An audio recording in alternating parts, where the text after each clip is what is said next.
Hey guys, welcome back to The Educated Barfly. Today we're talking through the top 3 cocktails everyone should know. So stick around to the end of the video for links to the tutorials. The Old Fashioned. Now the Old Fashioned is probably the penultimate classic cocktail.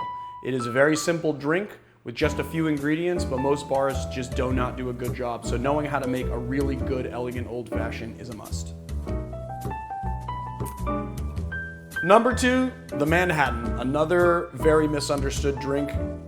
Getting a good one is an absolute must. Being able to make a good one is an absolute must.